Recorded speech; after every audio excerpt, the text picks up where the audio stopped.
বন্ধুরা, হঠাৎ মিষ্টি কিছু খেতে ইচ্ছে হলে দোকান থেকে চড়া দামে নয়, বাড়িতেই খুব সহজভাবে ঘরে থাকা অল্প কিছু উপকরণ দিয়ে নিজের হাতেই মাত্র 10 মিনিটেই বানিয়ে নিন।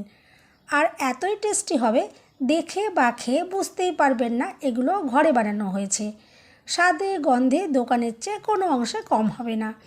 মিষ্টি দেখে তো বুঝতেই পারছেন কতটা নরম আর রসালো হয়েছে, মুখে দিতেই একদম মিলিয়ে যাবে। সম্পূর্ণ ভিডিও দেখতে থাকুন। রেসিপি ভালো লাগলে লাইক, শেয়ার, কমেন্ট ও সাবস্ক্রাইব করে পাশে থাকবেন। দেখে নেওয়া যাক আজকের রেসিপি। নমস্কার বন্ধুরা, আমি পাপড়ি পদ্মাবতী ফুড ক্রিয়েশনে আপনাদের সবাইকে স্বাগত। মিষ্টি তৈরি করার জন্য প্রথমেই আমি এখানে নিয়ে নিচ্ছি সুজি। আমি এখানে সরু দানার সুজি ব্যবহার করলাম। আর বন্ধুরা, আপনারা মাপটা একটু খেয়াল রেখে তৈরি করবেন, একদম পারফেক্টভাবে মিষ্টিগুলো বানিয়ে নিতে পারবেন। আমি এখানে একটা বাটির মাপ করে 1 বাটি সুজি নিয়ে নিলাম। এরপর গ্যাস জ্বালিয়ে একটা কড়াই বসিয়ে দিয়েছি আর দিয়ে দিচ্ছি 1 চামচ ঘি। তবে চাইলে এখানে সাদা তেলও দিতে পারেন, তবে আমি বলবো এখানে ঘি দিয়ে তৈরি করবেন, দেখবেন মিষ্টির ফ্লেভার ভীষণ সুন্দর আসবে। এরপর ঘি একটু নাড়াচাড়া করে নিলাম। এখন যে সুজিটা আমি মেপে রেখেছিলাম, এখানে দেখুন 1 বাটি সুজি দিয়ে দিলাম। এরপর গ্যাসের ফ্লেম মিডিয়ামে রেখে সুজি ভেজে নেব। এখানে খুব বেশিক্ষণ সুজি ভাজার প্রয়োজন হবে না, জাস্ট সুজির কাঁচা গন্ধ চলে গেলেই হবে। সুজি আমি হালকা করে ভেজে নিচ্ছি। আর এভাবে ভেজে নিলে একটা সুন্দর এখান থেকে ভাজা একটা গন্ধ আসবে।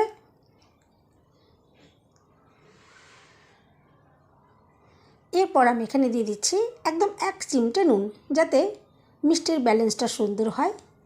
অল্প একটু নুন এখানে দেবেন, দেখবেন মিষ্টিগুলো দারুণ টেস্টি তৈরি হবে। এরপরে আমি যে বাটির মাপ করে সুজি নিয়েছিলাম 1 বাটি, ওই বাটিরই 2 বাটি লিকুইড দুধ আমি দিয়ে দিচ্ছি। আর গ্যাসের ফ্লেম এই সময় একদম লোতে রাখতে হবে। এই দুধটা আমি আগে থেকেই ঘন করে জাল দিয়ে রেখেছি। এখানে ঘন দুধ ব্যবহার করবেন, দেখবেন মিষ্টির টেস্ট ভীষণ সুন্দর আসবে। এরপরে নাড়াচাড়া করে একটা ডো রেডি করে নেব। আর এভাবেই ক্রমাগত নাড়াচাড়া করে এই ডোটাকে তৈরি করতে হবে, যাতে কোনো রকমের দলা পাকিয়ে না যায়। দেখুন, তার জন্য খুব সুন্দর করে এটা রেডি করে নিতে হবে আর ক্রমাগতই নাড়াচাড়া করতে হবে। এভাবে নাড়াচাড়া করতে থাকলে আস্তে আস্তে এখান থেকে একটা ডো রেডি হয়ে যাবে আর কড়াইয়ের গা থেকে এটা ছেড়ে আসবে। আর এখানে ডোটা মিডিয়াম করে তৈরি করতে হবে, খুব শক্তও নয় আবার খুব নরমও নয়। আর এই সুজির ডো খুব কম সময়ের মধ্যেই তৈরি হয়ে যাবে, একদমই সময় লাগবে না। দেখুন, আস্তে আস্তে কড়াইয়ের গা থেকে ডোটা ছেড়ে আসছে। ডোটা সুন্দর করে রেডি করে নিয়েছি আর কোনো রকমের দেখুন এখানে দলা পাকিয়েও যায়নি। ডোটা এখন একদম রেডি হয়ে গেছে। আমি এটা একটা জায়গার মধ্যে নামিয়ে নিলাম।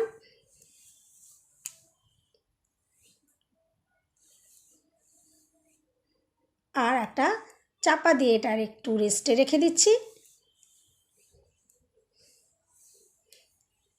ততক্ষণে চিনির শিরাটা তৈরি করে নেব।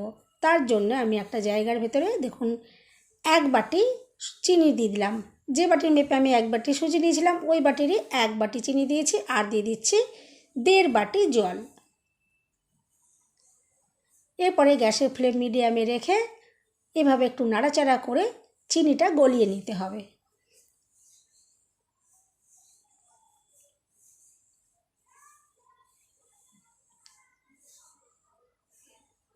সুন্দর ফ্লেভারের জন্য আমি এখানে একটা ছোট এলাচ একটু মুখটা ফাটিয়ে দেখুন দিয়ে দিলাম। এভাবে নাড়াচাড়া করতে করতে দেখুন কত সুন্দরভাবে এটা ফুটে উঠেছে। আর ফুটে ওঠার পরও আমি প্রায় মিনিট 1-2 সময় নিয়ে এটা একটু ভালো করে জাল করে নেব। আর এই সময় একটু হাত দিয়ে চেক করে দেখলে এটা বোঝা যাবে যে হাতে একটু চিপচিপ করবে। এখানে কোনো তারের সৃষ্টি হবে না, একটু চিটচিটে একটা আঠালো রস তৈরি হবে। আর যাতে এটা জমাট বেঁধে না যায় তার জন্য আমি 1 চামচ মতো এখানে লিকুইড দুধ দিয়ে দিলাম। তবে আপনারা এখানে চাইলে লেবুর রসও দিতে পারেন, তাহলে চিনির শিরাটা ঠিক এরকমই থাকবে, এর থেকে আর জমাট বেঁধে যাবে না। এখন আমি গ্যাসের ফ্লেম বন্ধ করে এটা চাপা দিয়ে রেখে দিচ্ছি। এরপরে মিষ্টিগুলোকে তৈরি করে নেব। সুজির ডোটা এখন ভালো করে মেখে নিতে হবে, যাতে এর ভিতরে কোনো রকমের দানা দানা ভাব না থেকে যায়। দেখুন খুব ভালো করে আমি সুজিটা মেখে নিচ্ছি। প্রয়োজন পড়লে এখানে একটু হাতে ঘি মাখিয়ে নিতে পারেন, যাতে হাতের মধ্যে না লেগে যায়। আমি হাতে সামান্য একটু ঘি মাখিয়ে নিয়েছি, যাতে হাতের মধ্যে এটা লেগে না যায়। এখন মিষ্টিগুলো যাতে খুবই নরম তুলতুলে তৈরি হয়, তার জন্য আমি এখানে নিয়েছি কর্নফ্লাওয়ার। এখানে 1 চামচের থেকেও সামান্য একটু কম আমি কর্নফ্লাওয়ার দিয়ে দিচ্ছি। এখানে বেশি করে কিন্তু দেওয়া যাবে না, 1 চামচের থেকেও আমি একটু কম তুলেছি। আর যদি ময়দা হয় তাহলে 1/2 চামচ মতো দিলেই হয়ে যাবে। আমি এখানে কর্নফ্লাওয়ার ব্যবহার করলাম। এরপরে ভালো করে মেখে নেব, যাতে সব জায়গায় খুব ভালো করে এটা মিশে যায়। একদম মসৃণ করে একটা ডো রেডি করে নেব, যাতে মিষ্টিগুলো তৈরি করার সময় কোনো রকমের প্রবলেম না হয়। দেখুন ডোটা রেডি করে নিয়েছি। আমি ডোটা একটা আলাদা জায়গার মধ্যে নিয়ে নিয়েছি। এখন এখান থেকে মিষ্টিগুলো একে একে তৈরি করে নেব। আর এই মিষ্টিগুলো তৈরি করা খুবই সহজ। অল্প একটু ডো নিয়ে দেখুন এভাবে হাতে একটু ঘষা দিলেই সুন্দর করে কিন্তু এই মিষ্টিগুলো তৈরি হয়ে যাচ্ছে। আপনারা নিজেদের মতন পছন্দের শেপ দিয়েও তৈরি করে নিতে পারেন, গোল গোল করেও তৈরি করতে পারেন। আর দেখুন তৈরি করে নিতে হবে যাতে কোনো রকমের গায়ে ফাটল না থাকে। দেখুন আমি একে একে মিষ্টিগুলো তৈরি করে নিচ্ছি। এরকমই মসৃণ করে গাটাকে তৈরি করতে হবে, যেন কোনো রকমের ফাটা ভাব না আসে।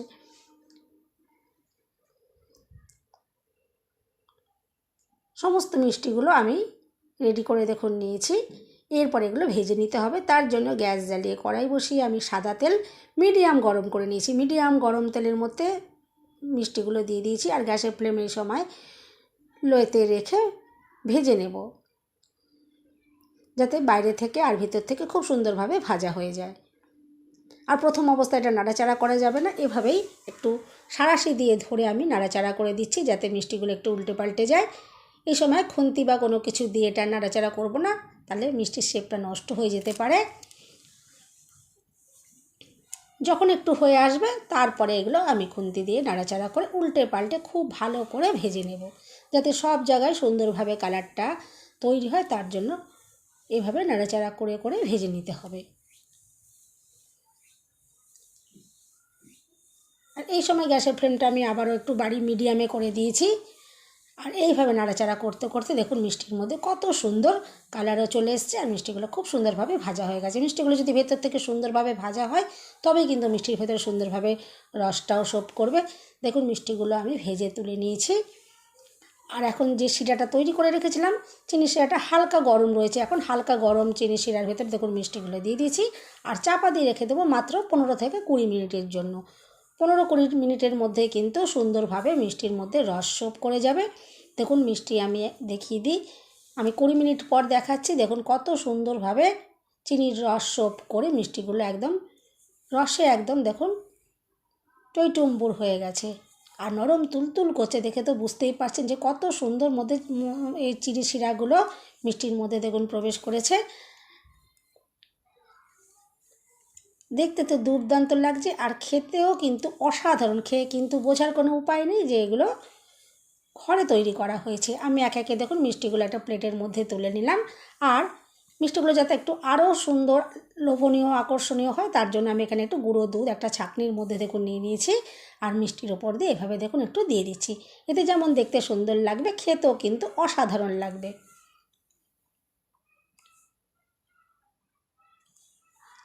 দেখুন মিষ্টিগুলো কতটা দুর্দান্ত দেখতে লাগছে। বন্ধুরা রেসিপি ভালো লাগলে একটা লাইক দিতে একদম ভুলবেন না। চ্যানেলটা সাবস্ক্রাইব করে পাশে থাকার অনুরোধ রইল। সবাই সুস্থ থাকবেন, ভালো থাকবেন। দেখা হবে নেক্সট ভিডিওতে। ভিডিওটা শেষ পর্যন্ত দেখার জন্য সবাইকে রইল অসংখ্য অসংখ্য ধন্যবাদ। আর একটা মিষ্টি আমি একটু ভেঙে আপনাদেরকে দেখিয়ে দিই যে মিষ্টিগুলো ভিতর থেকেও কতটা সুন্দরভাবে তৈরি হয়েছে।